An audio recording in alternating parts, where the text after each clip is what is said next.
Welcome to learning tube channel. NTPC reasoning के set 19 में आज हम लोग क्वेश्चन नंबर 334 से लेकर 364 यानी 31 क्वेश्चन, ये 31 क्वेश्चन का सॉल्यूशन देखेंगे और इसके सभी क्वेश्चन को अच्छे से एवं बारीकी से समझेंगे कि ये क्वेश्चन इसको हम लोग शॉर्टकट में कैसे बना सकते हैं। क्योंकि रीजनिंग में बनाना ज़्यादा इंपॉर्टेंट नहीं रहता, इसको जल्दीबाजी में बनाना ज़्यादा इंपॉर्टेंट है, क्योंकि आप रीजनिंग में जो समय बचत कीजिएगा वो मैथ में दे पाइएगा। इसमें पहला जो क्वेश्चन है, इसमें प्रतीकों के उपयुक्त सेट का चयन कीजिए। इस तरह का सवाल जब भी रहता है तो वहाँ पे हम मल्टीपल और डिवाइड इस पे ज़्यादा फोकस करते हैं, यानी सबसे ज़्यादा फोकस हम लोग डिवाइड पे करते हैं। देखिए, अगर ऑप्शन नंबर ए अगर आप लेते हैं तो 72 गुने 6 कीजिएगा तो ये काफ़ी ज़्यादा हो जाएगा, यानी 91 से काफ़ी ज़्यादा हो जाएगा, तो इसीलिए हम ए नंबर ऑप्शन को इग्नोर कर देंगे। अगर हम ऑप्शन नंबर बी लेते हैं, ये ऑप्शन नंबर बी, तो इसमें पहले प्लस है, उसके बाद भाग है, यानी सेकेंड स्थान पे भाग है। अगर आप यहाँ पे भाग कीजिएगा तो यानी 6/7 यानी ये फ्रैक्शन वैल्यू आ जाएगा, जबकि हमें फ्रैक्शन वैल्यू में आंसर नहीं लाना था, यानी इक्वल में फ्रैक्शन वैल्यू नहीं दिया गया, तो इसलिए हम बी नंबर ऑप्शन को भी नहीं लेंगे। अब हमारे पास दो ऑप्शन बच जाएगा। जब दो ऑप्शन एलिमिनेट हो जाता है तो दो ऑप्शन बचा। अब इस दोनों ऑप्शन में से कोई एक ऑप्शन चेक कर लेंगे। अगर मान चलिए हम सी चेक करते हैं, अगर सी चेक करते हैं तो 72 अब +6 और यहाँ पे -7/7, तो यानी 72 + 6 78 और 7/7 1, यानी 78 में से गया 77, यानी जबकि हमें 91 लाना था, यानी ऑप्शन नंबर सी भी सेट नहीं हो रहा है। जब तीन ऑप्शन आपका ख़त्म हो जाए तो चौथा ऑप्शन को चेक नहीं करना, उसका डायरेक्ट आंसर टिक आउट कर देना कि इसका जो आंसर होगा चौथा होगा, क्योंकि तीन ऑप्शन जब एलिमिनेट हो जाता है तो चौथा ऑप्शन आप डायरेक्ट उसको टिक आउट कर दीजिए। अगर फिर भी संतुष्टि के लिए देखना चाहते हैं तो देख सकते हैं, यानी 72 पहला स्थान पे भाग है, भाग 6 और गुने 7 और फिर बीच में प्लस है, यानी +7, यानी 72/6 यानी 12 गुने 7 यानी 84 हो जाएगा, +7 यानी 91, यानी 91 आ रहा है ना, इसलिए इसका जो आंसर होगा ऑप्शन नंबर डी हो जाएगा। अब नेक्स्ट सवाल देखते हैं। डॉक्टर और हॉस्पिटल में जिस प्रकार संबंधित है उसी प्रकार लायर का संबंध किससे होगा, यानी डॉक्टर हॉस्पिटल में रहते हैं उसी प्रकार लायर जो होते हैं वो कोर्ट में रहते हैं, यानी इसका जो आंसर होगा ऑप्शन नंबर डी हो जाएगा। अब नेक्स्ट सवाल देखते हैं। पहली जोड़ी में नीचे दिए गए शब्दों के समान विकल्प में से संबंधित जोड़ी को चुनें, यानी कॉक और हैन में क्या संबंध है। तो कॉक मतलब क्या होता है, मुर्गा, और हैन मतलब क्या होता है, मुर्गी, यानी इसमें मैस्कुलिन और फेमिनिन दिया गया है। उसी तरह से स्टैग, स्टैग मतलब क्या होता है, नर हिरन होता है, नर हिरन स्टैग। और हिंड मतलब क्या हो जाता है, मादा हिरन, यानी जिसको हम लोग हिरनी बोल सकते हैं। स्टैग मतलब हिरन और हिंड मतलब हिरनी। अगर बात करें ये हैफर, हैफर किसका पुल स्त्रीलिंग हो जाएगा, तो हैफर काल्फ का स्त्रीलिंग हो जाएगा, काल्फ, CALF, काल्फ। ये बछड़ा, ये बछड़ी, ठीक है। गूज, गूज किसका स्त्रीलिंग हो जाएगा, गूज हो जाएगा स्वान का, गूज मतलब बत्तख होता है, ये स्वान का मतलब ये हो जाएगा गूज। मैस्कुलिन फेमिनिन का अगर बात करें तो गूज और स्वान मैस्कुलिन फेमिनिन हो जाएगा। और विक्सेन का अगर बात करें तो विक्सेन ये फॉक्स का हो जाएगा, विक्सेन फॉक्स का हो जाएगा। तो जबकि हमें स्टैग यानी हिरन का चाहिए था, तो इसका जो स्त्रीलिंग होगा स्टैग का वो हिंड हो जाएगा। अब नेक्स्ट सवाल देखते हैं। इसमें कथन निष्कर्ष सवाल है, और इस कथन निष्कर्ष का सवाल जब भी आए तब हमें क्या करेंगे, उसको वेन डायग्राम से बनाएंगे। जिससे पहला कथन बोला गया सभी कार ट्रेन है, यानी जितना भी कार है सबका सब क्या है, ट्रेन है, सभी कार ट्रेन है। और कुछ ट्रेन बस है, यानी ट्रेन का कुछ पार्ट बस हो रहा है। देखिए यहाँ पे बस दो तरीक़ा से बनाया जा सकता है, जैसे यहाँ पे दो डायग्राम बनेगा। यहाँ पहला सभी कार ट्रेन है, ये तो ठीक था, यानी दो डायग्राम बना लेते हैं। उसके बाद कुछ ट्रेन बस है, देखिए इस तरह से भी हम बना सकते हैं कुछ ट्रेन को बस, और इस तरीके से भी तो हम कुछ ट्रेन को बस बना सकते हैं ना।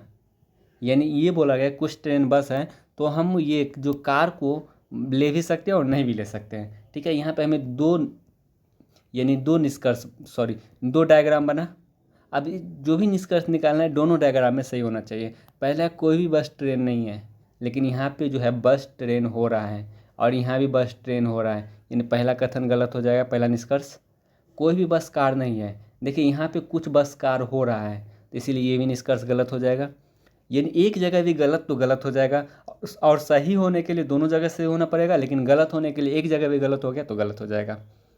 सभी ट्रेन कार हैं, यानी सभी ट्रेन कार नहीं है, सभी कार ट्रेन है। और ट्रेन के इतने बड़े पार्ट, यानी यहाँ पे देखिए इस डायग्राम में ट्रेन के इतने बड़े पार्ट में से कुछ ही पार्ट कार हो रहा है, यानी कुछ ही ट्रेन कार हो रहा है, यानी ये भी गलत हो जाएगा। यहाँ पे सभी ट्रेन कार दे रहा है, कुछ ट्रेन कार है, यानी ये ऑप्शन सही है, यानी ट्रेन के इतने बड़े पार्ट में से इतना बड़ा पार्ट कार हो रहा है, यानी कुछ ट्रेन कार हो रहा है। इसका जो आंसर होगा ऑप्शन नंबर डी हो जाएगा। अब नेक्स्ट सवाल देखते हैं। ये कोडिंग डिकोडिंग का सवाल है, तो इसमें इजी सवाल ही रहता है ज़्यादा। कोडिंग डिकोडिंग में अगर आप इसको कोडिंग कर देंगे तो बहुत जल्दी इस सवाल को सॉल्व कर पाएंगे। डब्ल्यू वर्ल्ड का कोड जो दिया गया YMTJF, तो सबसे पहले हम इसको कोडिंग कर लेते हैं। यानी डब्ल्यू कितना होता है,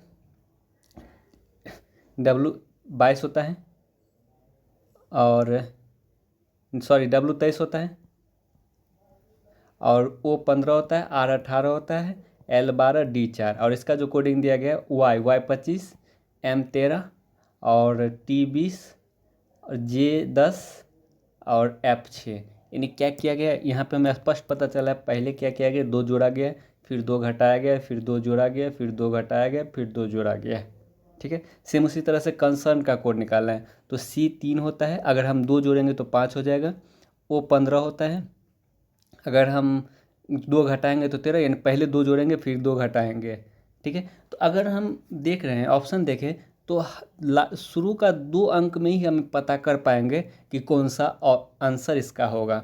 यानी 5 में क्या आ जाएगा ई, और 13 में क्या आ जाएगा एम। यानी ई एम से वाक्य स्टार्ट होगा, और ई एम से वाक्य स्टार्ट एक ही ऑप्शन सी में दिया गया। इसका जो आंसर होगा ऑप्शन नंबर सी होगा। हमें पूरा का कोडिंग नहीं करना है, यहाँ पे हम देखने के बाद अगर 2 ही अक्षर से हमें पता चल पाता है कि कौन सा आंसर होगा तो हम केवल 2 ही अक्षर चेक करेंगे। यानी हमें समय का बचत करना है, ये नहीं कि पूरा उसको सॉल्व करना है। अब नेक्स्ट सवाल देखते हैं। बिल्डिंग का कोड जो दिया गया 1, 20, 8, 11, 3, 8, 13, 6 दिया गया। तो B 2 होता है, U 21 होता है, और I 9 होता है। तो यहाँ पे क्या देख रहे हैं, 1 का कमी कर रहा है, 2 में 1 का कमी कर रहा है, फिर 21 में 1 का कमी कर रहा है, फिर 9 में 1 का कमी कर रहा है। जो उसका ओरिजिनल कोडिंग होता है उसमें 1 का कमी कर दिया जा रहा है। जैसे L 12 होता है तो 12 में 1 का कमी कर दिया गया। सेम उसी तरह से हम देख लेंगे यहाँ पे M 13 होता है, 13 में 1 का कमी करेंगे तो 12 हो जाएगा। यानी इसका मतलब ऑप्शन नंबर सी खत्म। 12 इसमें दिया गया, इसमें दिया गया, इसमें दिया गया। उसके बाद O 15 होता है, 15 में 1 का कमी करेंगे 14, यानी या तो ऑप्शन नंबर बी होगा या तो ऑप्शन नंबर ए होगा। यहाँ 13 दिया गया, यानी ये ऑप्शन भी खत्म। अब क्या करेंगे, ये 3 ऑप्शन आपका समान है तो हम ये 3 को नहीं चेक करेंगे, लास्ट में हम ए देखेंगे। ए होता है 1, अगर हम 1 में 1 का कमी करेंगे तो जेड आएगा, जबकि जेड किस में होता है, 26 में होता है। इसका जो आंसर होगा ऑप्शन नंबर बी हो जाएगा। अब नेक्स्ट सवाल देखते हैं। इसमें भी उपयुक्त सेट का चयन कीजिए।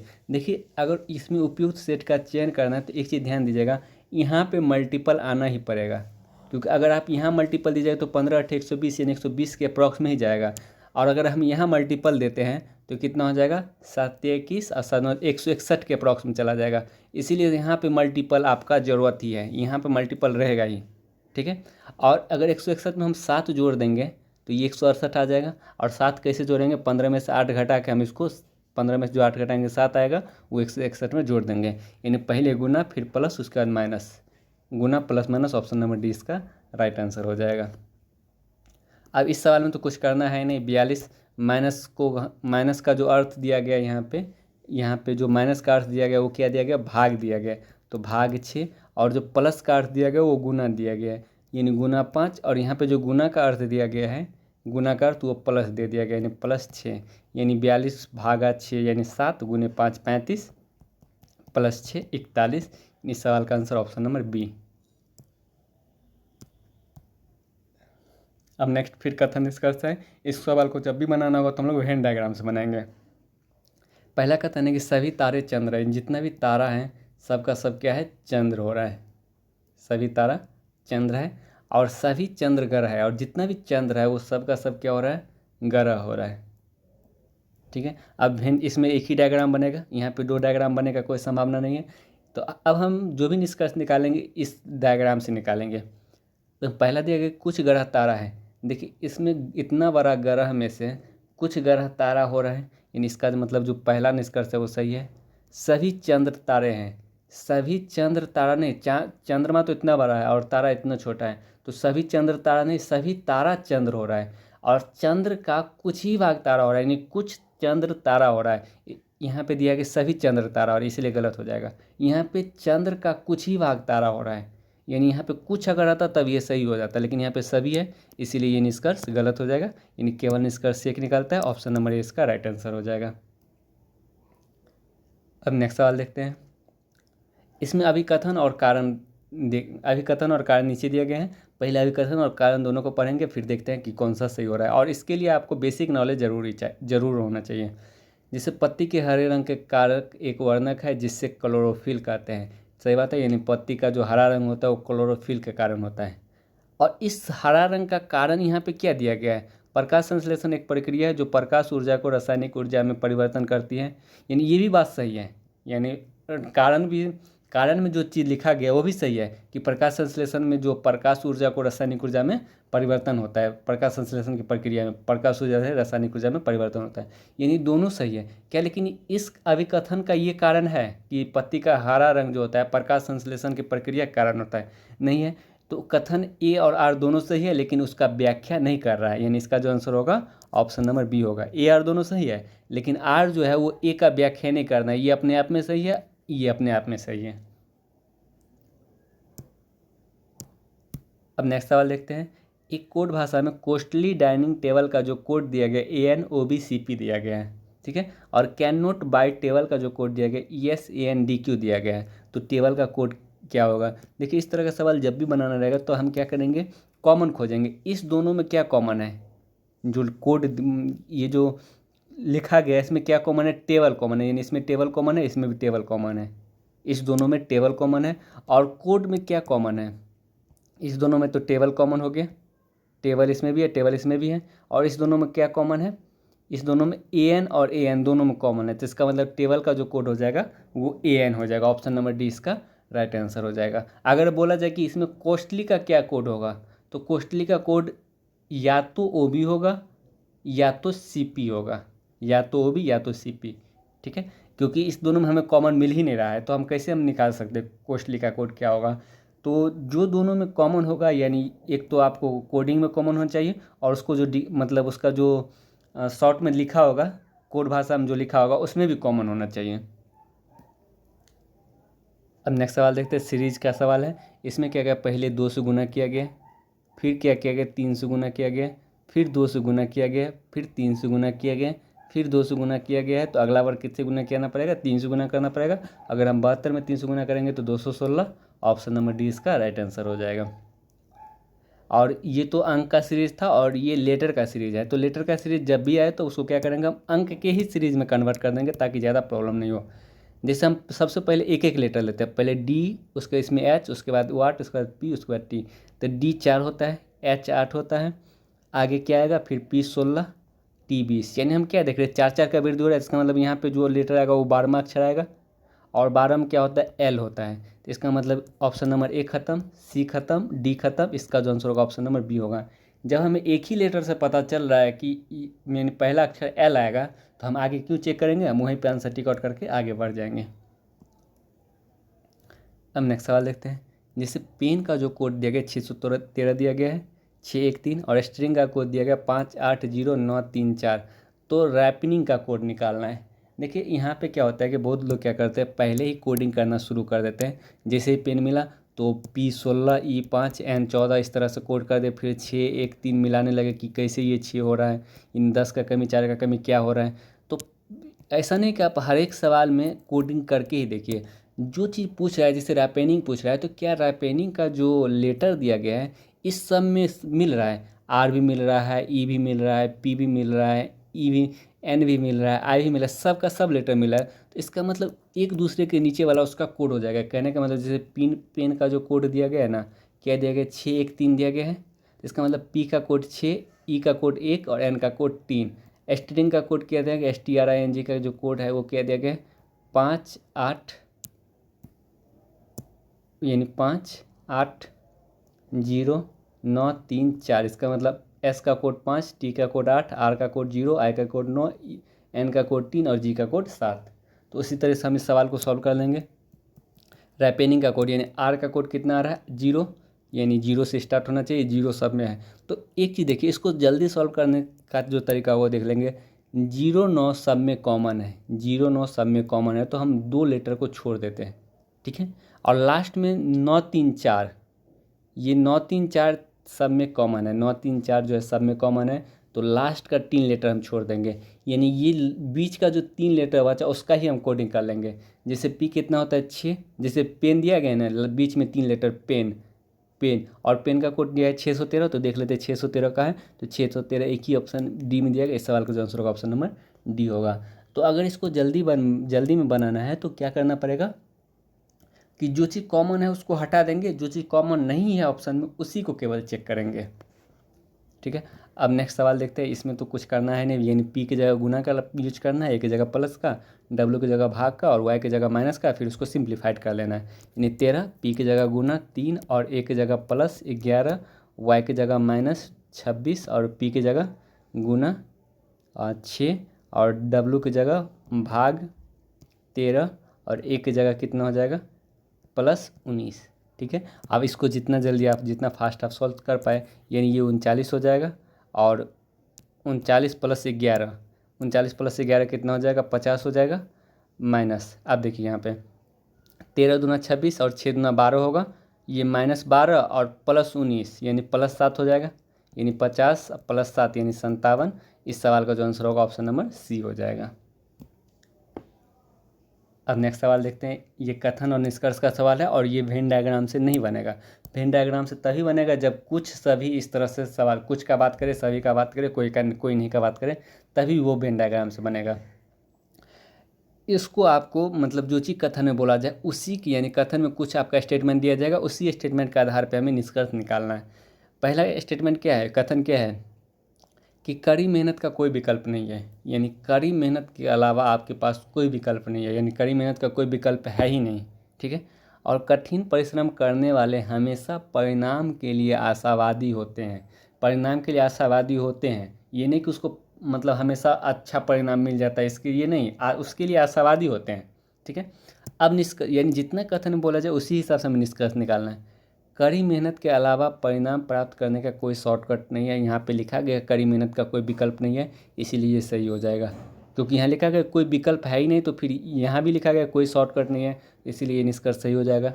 अब आते कड़ी मेहनत सफलता पाने के लिए निश्चित रास्ता है। निश्चित रास्ता है, यहाँ पे क्या बोला जा रहा है, परिणाम के लिए वो आशावादी होते हैं, ये नहीं कि निश्चित रास्ता है, निश्चित रास्ता है, यानी ये गलत हो जाएगा, यानी केवल निष्कर्ष से एक निकलता ऑप्शन नंबर ए। वैसे भी जिस सवाल में निश्चित शब्द का प्रयोग कर दिया जाए, हमेशा का प्रयोग कर दिया जाए, ये सब जो निष्कर्ष आता है केवल का प्रयोग है, केवल का प्रयोग किया जाए, ये सब निष्कर्ष में अगर इस सब शब्द का प्रयोग किया जाए तो वो निष्कर्ष 99% केस में गलत हो जाता है। ठीक है, ये निश्चित हमेशा केवल यह सब शब्द का जिस निष्कर्ष में प्रयोग कर दिया जाएगा वो सब जो निष्कर्ष है 99% केस में गलत हो जाता है। अब नेक्स्ट पजल का सवाल है। ठीक है, इस पजल के सवाल को हम लोग कैसे बनाते हैं उसको हम लोग अच्छे से समझेंगे, यानी इसका अभी हम एक तरीका बता देते हैं, फिर इसको हम दो तरीका से बनाते हैं। ठीक है, अभी हम केवल एक तरीका से देख लेते हैं, जब हम लोग पजल रीजनिंग में पढ़ेंगे चैप्टर उस समय हम उसका दोनों तरीका बता देंगे। पहले क्या करना है, जो व्यक्ति का नाम दिया गया वो लिख लेना है, यानी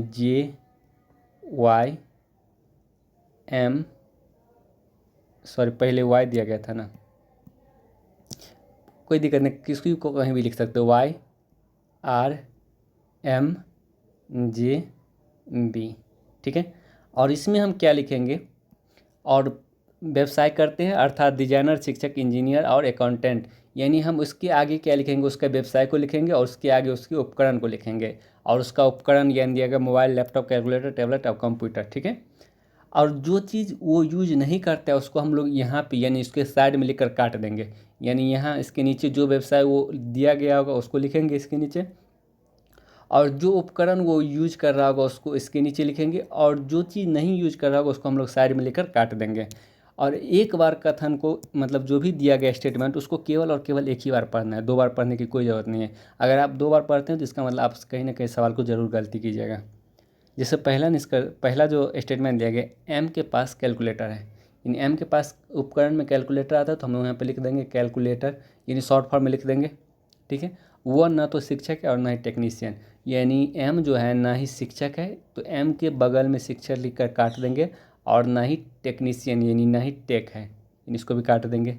यानी इसका मतलब ये हो गया यहाँ पे जो है ना तो शिक्षक आएगा ना तो टेक आएगा।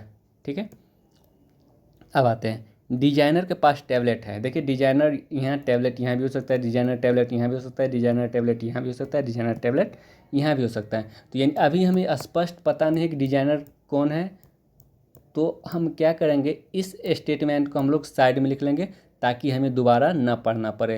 यानी डिजाइनर के पास जो है, डिजाइनर के पास क्या है, टैबलेट है, टैबलेट है, इसको हम साइड में लिख लिए, डिजाइनर के पास टैबलेट है।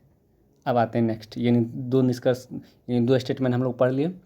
जिसके पास मोबाइल है वो ना तो अकाउंटेंट है और ना ही शिक्षक है। यानी जिसके पास मोबाइल होगा, मोबाइल वाला व्यक्ति, वो ना तो अकाउंटेंट होगा, ना ही अकाउंटेंट होगा और ना ही शिक्षक होगा। और इसके बगल में हम काट देंगे, अकाउंटेंट और शिक्षक को काट देंगे ताकि हमें पता चले मोबाइल वाला जो व्यक्ति है वो ना तो अकाउंटेंट है ना ही शिक्षक है। ठीक है। वाई एक इंजीनियर है जिसके पास ना तो कंप्यूटर है ना ही मोबाइल है। यानी वाई यहाँ पे हम लोग लिख चुके हैं, और वाई क्या है, इंजीनियर है, इसके पास ना तो मोबाइल है ना कंप्यूटर है, तो हम यहाँ पे बगल में मोबाइल लिख लेंगे, मोबाइल लिख कर काट देंगे, वाई के बगल में मोबाइल लिख कर काट देंगे और कंप्यूटर लिख कर काट देंगे। इससे ये पता चला कि वाई के पास ना तो मोबाइल है ना तो कंप्यूटर है। ठीक है। और नेक्स्ट जो स्टेटमेंट दिया गया, जे एक टेक्नीशियन है, यानी जे एक टेक्नीशियन है और बी शिक्षक नहीं है, यानी बी जो है शिक्षक नहीं है, तो बी के बगल में शिक्षक लिखकर हम लोग काट देंगे। ठीक है। अब हम सभी के सभी स्टेटमेंट को लिख लिए, यानी जिसका जो मतलब सटीक था उसको हम वहाँ पे बैठा दिए और जो सटीक नहीं था उसको साइड में लिख दिए। अब हम इसी निष्कर्ष यानी इसी सब स्टेटमेंट को देखते हुए, जो चीज़ हम लोग शॉर्ट फॉर्म में लिखे उसी को देखते हुए इस सवाल को सॉल्व करना पड़ेगा। जिसे डिजाइन, सबसे पहले आते हैं, देखिए शिक्षक का बात करें तो शिक्षक ये नहीं है, बी शिक्षक नहीं है, शिक्षक एम भी नहीं है, तो एक ही व्यक्ति बच्चा, तो शिक्षक ये हो जाएगा। शिक्षक ना तो एम है ना तो बी है, तो एक ही व्यक्ति बच्चा ने शिक्षक, तो शिक्षक आर हो जाएगा। अब आते हैं टेक्नीशियन, तो खैर ये तो टेक्नीशियन तो ये हो ही गया। अब आइए एक चीज़ देखिए, डिजाइनर के पास टैबलेट है, अगर आप इसको डिजाइनर बनाएगा तो इसके पास तो कैलकुलेटर आ जाएगा ना। इसका मतलब एम को डिजाइनर नहीं बना सकते क्योंकि एम के पास तो कैलकुलेटर है।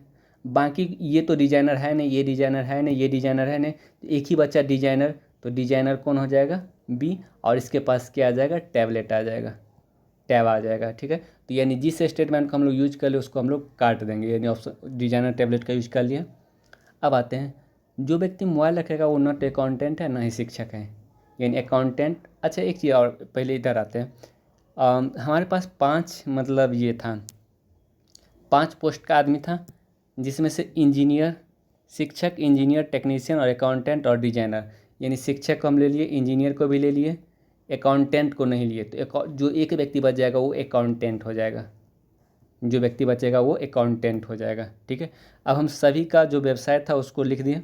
अब आते हैं, अकाउंटेंट और शिक्षक के पास मोबाइल नहीं है, यानी मोबाइल इसके पास नहीं होगा, अकाउंटेंट के पास नहीं होगा, मोबाइल इसके पास नहीं होगा, और वाई के बारे में बोला गया कि वाई मोबाइल, यानी मोबाइल इसके पास भी नहीं होगा, तो इसका मतलब मोबाइल का एक ही जगह बच रहा है यहाँ पे।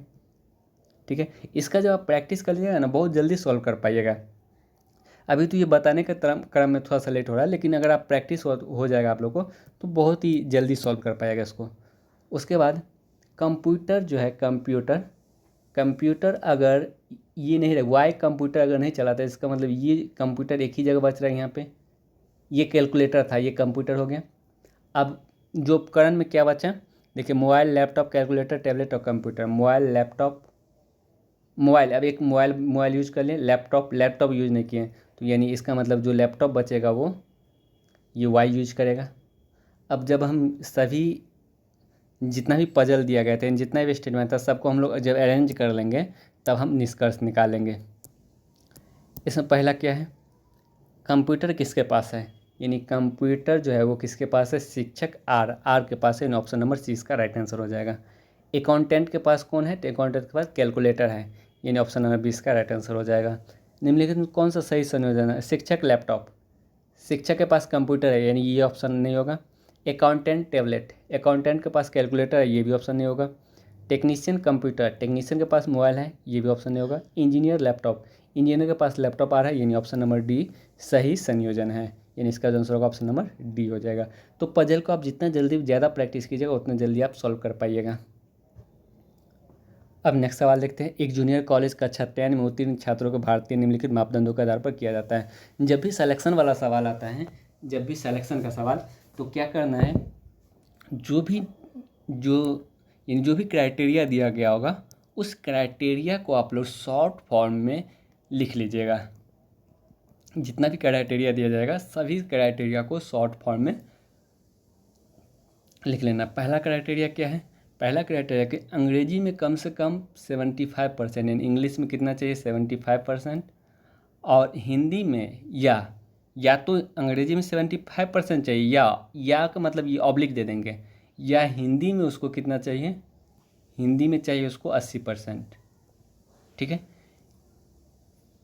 80% चाहिए, पहला क्राइटेरिया हो गया। अब दूसरा क्राइटेरिया का बात करें, जिन छात्रों ने गणित में 95% और भौतिक में 90%, यानी इसमें दोनों देखिए, पहला निष्कर्ष में क्या है, पहला जो क्राइटेरिया उसमें क्या है, या तो अंग्रेजी में 75 चाहिए या तो हिंदी में 80 चाहिए, दोनों में से एक चलेगा। लेकिन और का मतलब आपके पास दोनों कंपलसरी है, यानी मैथ में आपको 95 तो चाहिए ही, 95 से ज़्यादा, साथ ही साथ आपको फिजिक्स में कितना चाहिए, 90 चाहिए, 90% चाहिए। ठीक है, इसमें दोनों का दोनों जरूरी है। जो छात्र खेल या लोक भाषण में अच्छे हो, यानी खेल में या लोक भाषण में दोनों में अच्छे हो। ठीक है, जब हम सभी क्राइटेरिया को शॉर्ट फॉर्म में लिख लेंगे उसके बाद सवाल पे आएंगे। बी ने भौतिक शास्त्र में 90 चाहिए, 90%, यहाँ पे बोला है भौतिक में 90 से ऊपर अंक चाहिए, 90 से एबव चाहिए, तो यानी बी तो पहले ही छट गया क्योंकि 90 ही लाया है।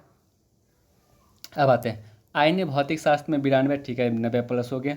गणित में 95.5, चलिए दूसरा क्राइटेरिया को बी पूरा कर रहा है, बी जो है दूसरा क्राइटेरिया को पूरा कर रहा है। हिंदी में 81, चलिए हिंदी में 80 चाहिए, तो ये 81 ला रहा है, ये क्राइटेरिया फुलफिल हो जाएगा। हिंदी में जब 81 ला रहा है तो इंग्लिश से उसको कोई मतलब नहीं, क्योंकि यहाँ पे ऑब्लिक दिया गया है ना, या तो इंग्लिश में 75 या तो हिंदी में 80 से ऊपर। चलिए दूसरा, पहला क्राइटेरिया भी पूरा कर रहा है। उसके बाद एक शतरंज का खिलाड़ी है, चलिए साथ साथ खेल में भी माहिर है, तो जब ये तीनों क्राइटेरिया बी पूरा करा है तो यानी बी को निश्चित रूप से सिलेक्शन लिया जाएगा। तो इस सवाल को सबसे जल्दी बनाने का यही तरीका होगा, जो भी क्राइटेरिया देगा उसको हम लोग शॉर्ट फॉर्म में लिख लेंगे। अब नेक्स्ट सवाल देखते हैं, इसमें कथन निष्कर्ष का सवाल है। कक्षा में मुख्यतः लड़कियां बुद्धिमान है, यानी मुख्यतः यानी जो जनरली जो है लड़कियां जो कक्षा में है वो बुद्धिमान है। ठीक है, कक्षा में लड़के नहीं है, ऐसा तो नहीं बोला गया ना कक्षा में लड़का नहीं है, यहाँ पे बोला है कक्षा में मुख्यतः लड़कियां बुद्धिमान, इसीलिए ये निष्कर्ष नहीं होगा। कक्षा में कुछ लड़कियां बुद्धिमान नहीं है, मुख्यतः मतलब कुछ लड़कियां जब बुद्धिमान है तो कुछ बुद्धिमान नहीं होगा, यानी केवल निष्कर्ष 2 निकलता, ऑप्शन नंबर 20 का राइट आंसर हो जाएगा। अब नेक्स्ट सवाल देखते हैं, केवल पत्रिका को पढ़ने वाले सभी तीनों को पढ़ने वाले के बीच का अनुपात क्या होगा। केवल पत्रिका मतलब मैगजीन, यानी केवल पत्रिका देखे तो ये 150 व्यक्तियों को केवल पत्रिका पढ़ रहा है। ठीक है, और सभी तीनों को पढ़ने वालों के बीच का अनुपात, तो सभी तीन को कितना व्यक्ति पढ़ रहा है, ये 450 व्यक्ति पढ़ रहा है सभी तीनों पेपर को, तो यानी इसका मतलब जो इसका अनुपात होगा 15 से 1 बार में, 15 से 3 बार में, 1:3, ऑप्शन नंबर बी। ठीक है, नेक्स्ट सवाल देखते हैं, उपन्यास को पसंद करने वाले समाचार पत्रों को पसंद करने वालों के बीच कितना अंतर है, यानी उपन्यास और समाचार पत्र को पढ़ने वाले के बीच अंतर निकालना है। यानी उपन्यास मतलब नॉवेल्स, ये नॉवेल, और समाचार पत्र के पढ़ने वालों के बीच अंतर निकालना है, इस दोनों के बीच अंतर निकालना है। तो आप देख रहे हैं ये जो 150 है ये दोनों में है और 450 भी दोनों में है, तो आप इस दोनों को पहले ही हटा दीजिएगा। ये 150 दोनों में था और ये 450 दोनों में था, तो इस दोनों को हम हटा देंगे, दोनों में जो कॉमन है उसको हम लोग हटा देंगे। अब जो बचेगा उसमें अंतर निकालेंगे, यानी यहाँ पे ऊपर न्यूज़पेपर कितना हो जाएगा 240, और यहाँ उपन्यास कितना हो जाएगा 350 प्लस 90 यानी 440, जो अंतर आ जाएगा वो कितना का जाएगा 200 का जाएगा, यानी ऑप्शन नंबर सी इसका राइट आंसर हो जाएगा। अगर आप इसको भी लेते हैं तो भी आंसर उतना ही आता है, लेकिन हमें कैलकुलेशन थोड़ा ज़्यादा करना पड़ता, तो इसलिए क्या करेंगे, जो दोनों में कॉमन होगा उसको हटा देंगे, बाकी में अंतर हम देख लेंगे। अब नेक्स्ट सवाल देखते हैं, पत्रिका और उपन्यास दोनों को पसंद करने वाले की तुलना में, तो पत्रिका और उपन्यास दोनों यानी नॉवेल और मैगजीन दोनों कितना पसंद कर रहे हैं, 90 पसंद कर रहे हैं। 90 की तुलना में किसका अनुपात निकालना है, केवल समाचार पत्र को पढ़ने वाला, तो केवल समाचार पत्र को पढ़ने वाला कितने 200, यानी 90/200, यानी 1 से 1 कट जाएगा, 9/20, ऑप्शन नंबर डी इसका राइट आंसर हो जाएगा। अब नेक्स्ट सवाल देखते हैं, कैलेंडर का जो कोड दिया गया AYJCL, पहले हम इसको कोडिंग करते हैं, यानी C3 A1 L12 E5 N14 D4 A1 R18, ठीक है। अब यहाँ पे देखिए तो A1 Y25 और J10 C3 L12, तो यहाँ देखने से स्पष्ट पता चला है 2 का कमी किया जा रहा है, 2 का कमी किया जा रहा है। उसी तरह से हम यहाँ भी 2 का कमी कर देते हैं। अगर हम 2 का कमी करेंगे, जैसे एस कितना होता है R8 S19, तो 2 का कमी करेंगे तो 17, T20 2 का कमी करेंगे तो 18, A1 2 A1, यानी अगर हम एक को क्या लिख सकते हैं, 26 + 1 27 लिख सकते हैं। देखिए जब जेड में 26 जेड में समाप्त हो जाता है, उसके बाद फिर से अगर हम ए से शुरू करेंगे तो ए 27 आ जाएगा, बी फिर 28 आ जाएगा। तो उसी तरह से अगर ए को क्या लिख सकते हैं, हम 27 लिख सकते हैं। अगर 27 में 2 का कमी करेंगे तो 25 हो जाएगा, ठीक है। उसके बाद बी 2 में 2 का कमी करेंगे तो 0, यानी इसको क्या लिख सकते हैं, जेड लिख सकते हैं, जेड लिख सकते हैं, ठीक है। बी में 2 का कमी करेंगे तो ए आएगा और एक से पहले जेड आ जाएगा, ठीक है। यानी अगर हम देखें, इतना में ही देख लेते हैं कौन सा ऑप्शन होगा, तो Q17 R18 Y25 जेड, यानी QRYZ, QRYZ ऑप्शन नंबर 20 का राइट आंसर हो जाएगा। यानी जब हम चार लेटर को देखकर ही जब हमें आंसर का पता चला है तो हम आगे नहीं चेक करेंगे। अब नेक्स्ट सवाल देखते हैं, Z बराबर 26 दिया गया, यानी DO बराबर 19, यानी D4 O 15, यानी क्या किया गया, दोनों को जोड़ दिया गया। उसी तरह से I0 + T 20, 20 9 29, option number D इसका राइट आंसर हो जाएगा। इसमें अभिकथन और कारण दिया गया है। अभिकथन क्या है, चमगादड़ एक स्तनपायी है, ये बात सही है, चमगादड़ एक स्तनपायी है। चमगादड़ उड़ नहीं सकता, चमगादड़ उड़ता है, यानी ये गलत है। केवल अभिकथन सही है, यानी ये सही है, आर गलत है, ऑप्शन नंबर सी इसका राइट आंसर हो जाएगा। अब नेक्स्ट सवाल है, जैसे सेल का कोड 2488, तो रिच का कोड 14736, तो रिसर्च का कोड निकालना है। ऐसा नहीं कि अब फिर हम R18 S19 E5 L12 हमेशा ये नहीं करना है, पहले देख लेना है कि क्या रिसर्च का सारा लेटर ऊपर मिल रहा है। तो रिसर्च में जितना भी लेटर दिया गया है वो सब इस दोनों में दिया गया है, RESEA फिर RCH, यानी सब कुछ लेटर ऊपर में दिया गया है। तो इसका मतलब क्या होगा कि एक दूसरे के नीचे वाला उसका कोड हो जाएगा। जैसे सेल का कोड जो है वो 2488 दिया गया है ना, तो इसका मतलब S2 E4 L8 L8। तो उसी तरह से रिसर्च का कोड निकालना है, तो R का कोड कितना 1, E का कोड 4, तो हमें सब नहीं चेक करना है। तो 1 4 दोनों में कॉमन है तो हटा देते हैं। पहले S का कोड निकाल लेते हैं, तो S का कोड कितना होता है 2, यानी 2 यहाँ भी दिया गया, 2 यहाँ भी दिया गया, 2 यहाँ भी दिया गया, तो ये ऑप्शन खत्म। अब देखिए 2 के बाद S के बाद E का कोड कितना दिया गया 4, 2 के बाद 4 आना चाहिए, तो 2 के बाद यहाँ 1 दिया गया, ये ऑप्शन खत्म। ए का कोड क्या होना चाहिए, ए का कोड 7 दिया गया है, यानी 4 के बाद 7, एक ही ऑप्शन दिया गया, ऑप्शन नंबर सी। इस सवाल का जो आंसर होगा ऑप्शन नंबर सी हो जाएगा। अब नेक्स्ट सवाल है, इसमें कथन निष्कर्ष में इसमें कुछ और सभी का जब भी बात होता है तब उसको हम वेन डायग्राम से बनाते हैं। यानी कुछ डॉक्टर रोगी हैं, यानी डॉक्टर का कुछ पार्ट रोगी हो रहा है, ठीक है, और कुछ रोगी ईमानदार है। यहाँ पे 2 डायग्राम बना है, कुछ डॉक्टर रोगी हैं और कुछ रोगी ईमानदार है। तो इस तरीके से भी कुछ रोगी को ईमानदार बना सकते हैं, और डॉक्टर को लेकर भी कुछ रोगी को ईमानदार बना सकते हैं। यानी डॉक्टर को छोड़कर भी कुछ रोगी को ईमानदार बना सकते हैं, और डॉक्टर को लेकर भी कुछ रोगी को ईमानदार बना सकते हैं। और जब भी निष्कर्ष निकालना रहेगा दोनों में सही होना चाहिए। कुछ डॉक्टर ईमानदार होते हैं, कुछ डॉक्टर ईमानदार यहाँ पे नहीं हो रहा है, इसीलिए ये निष्कर्ष गलत हो जाएगा। जो भी निष्कर्ष निकालना चाहिए दोनों में होना चाहिए। सभी रोगी डॉक्टर होते हैं, सभी रोगी नहीं, कुछ ही रोगी डॉक्टर है, यानी ये भी निष्कर्ष गलत है। यानी ना तो 1 ना तो 2, ऑप्शन नंबर डी इसका राइट आंसर हो जाएगा।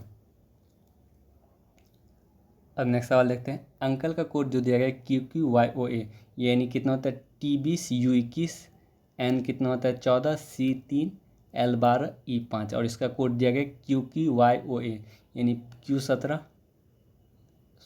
P16 Q17 फिर ये Q17 Y25 O15 और A1। यानी यहाँ पे क्या किया गया, देखिए पहले 4 का वृद्धि किया गया, 4 का कमी किया गया, 4 का कमी,